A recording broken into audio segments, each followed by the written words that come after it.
I hope you can see my screen. Yeah, so in my presentation, I will be talking about the SickleInAfrica registry, the data elements within the SickleInAfrica registry. These are mainly from phase one of the project. So the SickleInAfrica registry was mainly set up to facilitate research on sickle cell disease in Africa. And this was created through collaborative efforts of sickle cell disease experts from Africa, North America, Europe, and South America.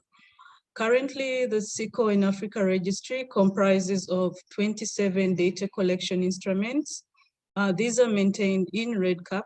And as Animi has just talked about REDCap, I'm sure many of you are quite familiar with REDCap.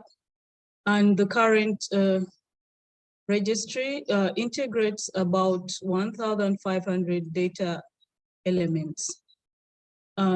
Our registry, or the SickleInAfrica registry, currently contains clinical data of more than 13,000 sickle cell disease patients. This is from the 3 SPARKLE sites, Ghana, Nigeria, and Tanzania.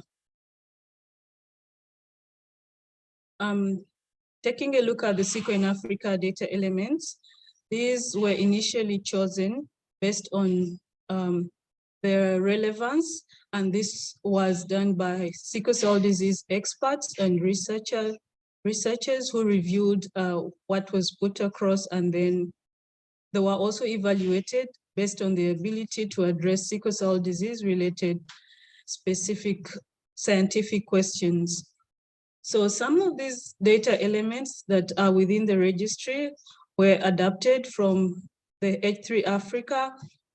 These are mainly the smoking, alcohol, lifetime drug use, and other data elements were adapted from the European Quality of Life Care, the Phoenix Core Tier 1 and Tier 2 sickle cell disease measures.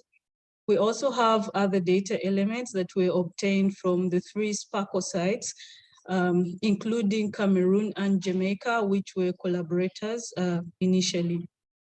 So the existing CRFs from SPARKLE sites initially were analyzed and merged to obtain a minimum set of data elements for the SickleInAfrica registry. When SickleInAfrica was starting, there was pre-existing CRFs in the different sites, the different SPARKLE sites. So from the different SPARKLE sites, this is Ghana, Nigeria, and Tanzania. These were some of the key features that were taken from the existing CRFs. So we find, if you look at the table, you'll find that these are key elements that you'll find are included within the SickleInAfrica data elements.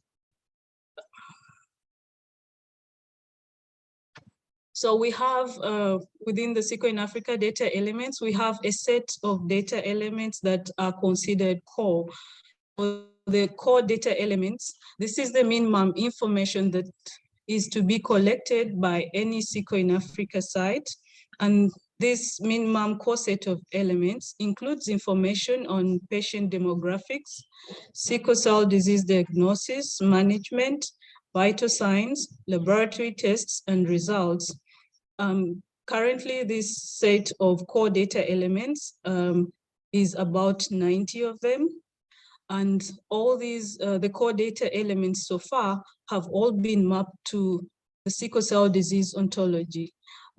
If you followed Jed's previous presentation, you will see how some of these have been mapped.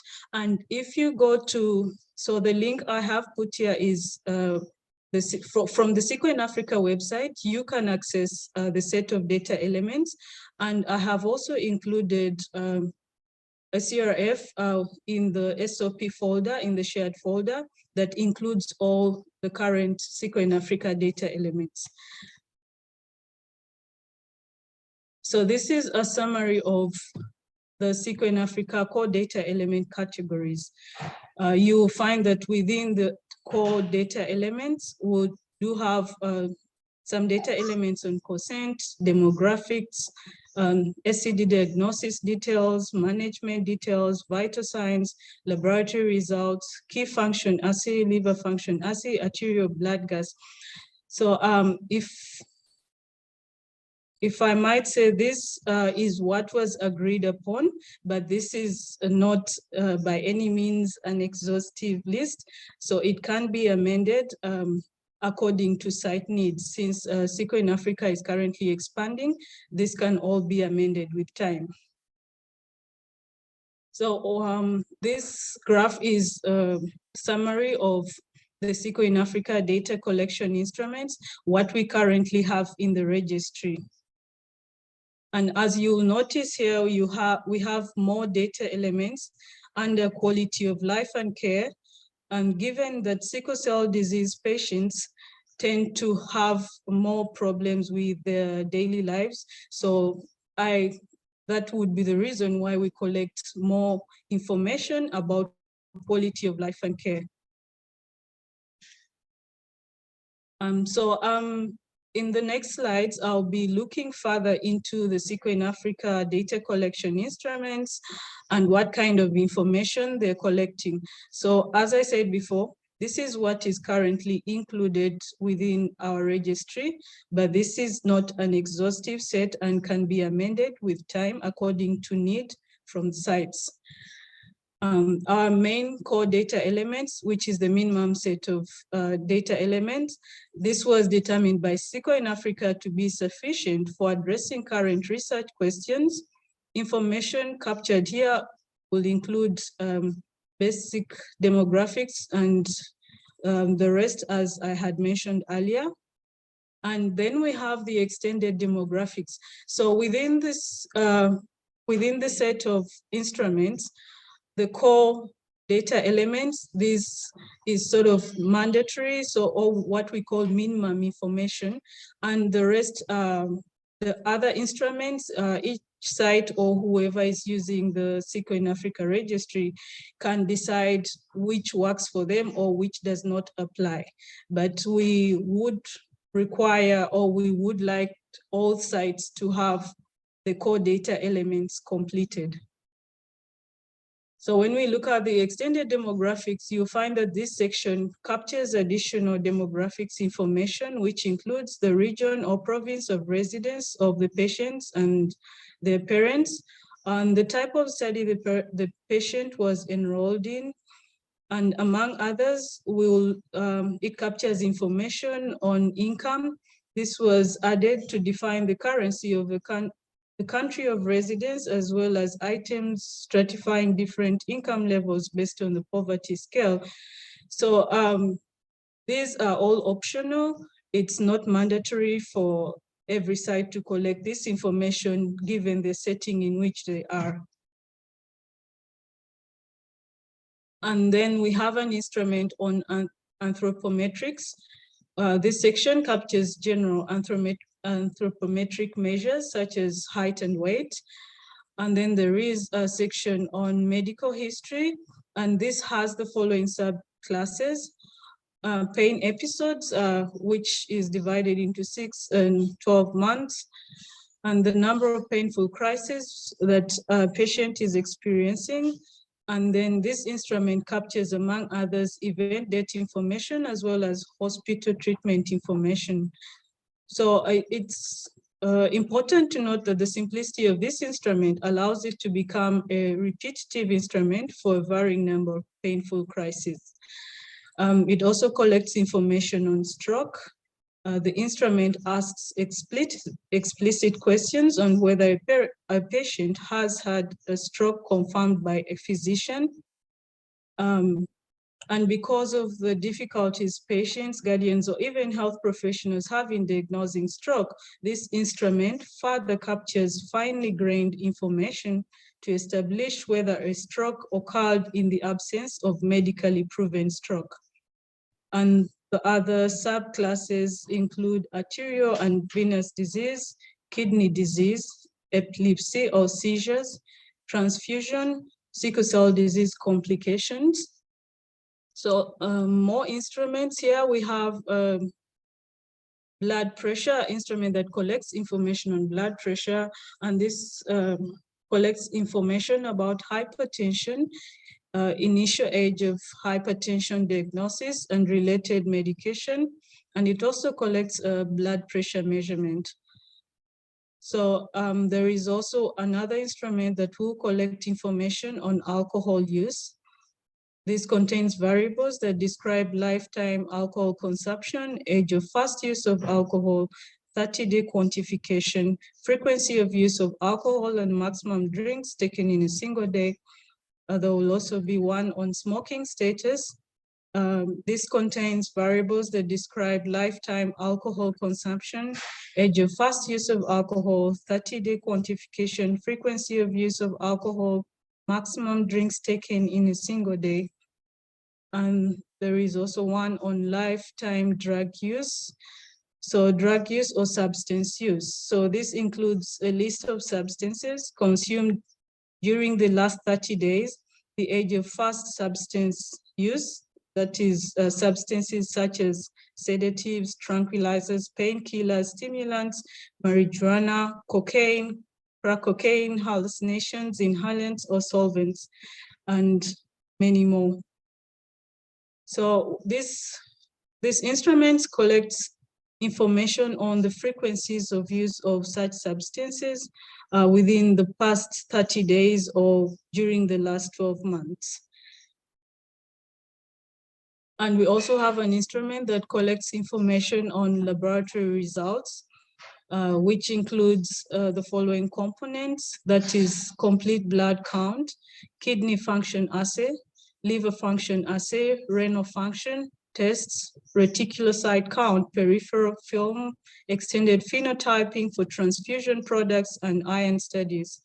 There's also more information that is collected with additional laboratory results.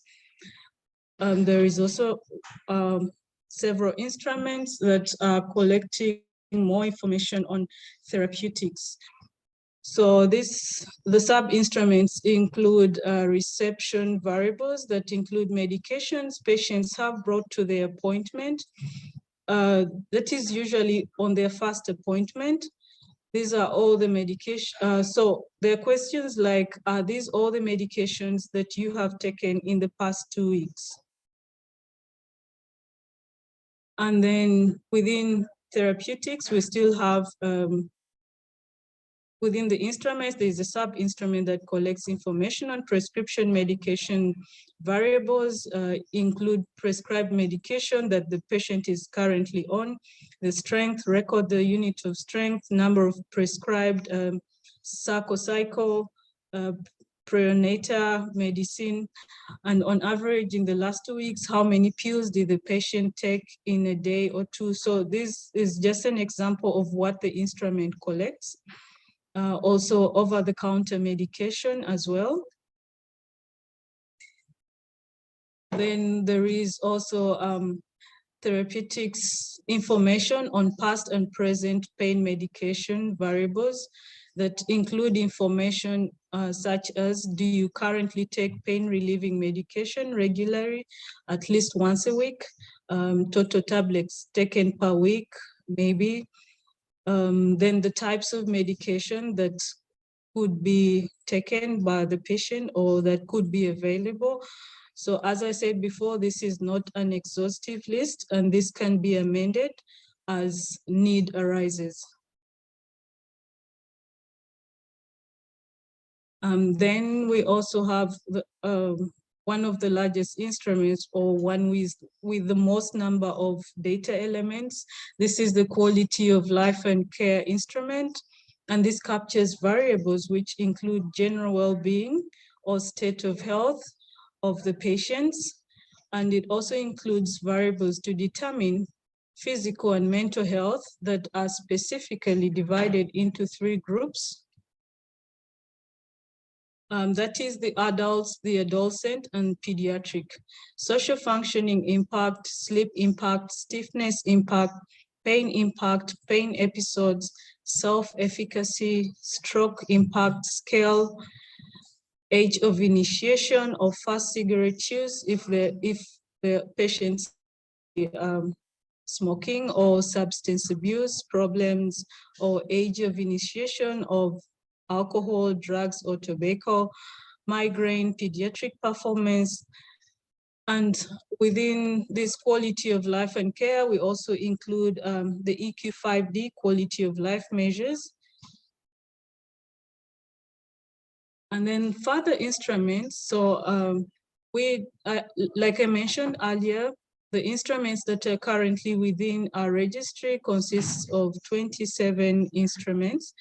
If you take a look at the CRF I have uploaded in the SOPs folder, you will see several of the questions that are included within these instruments.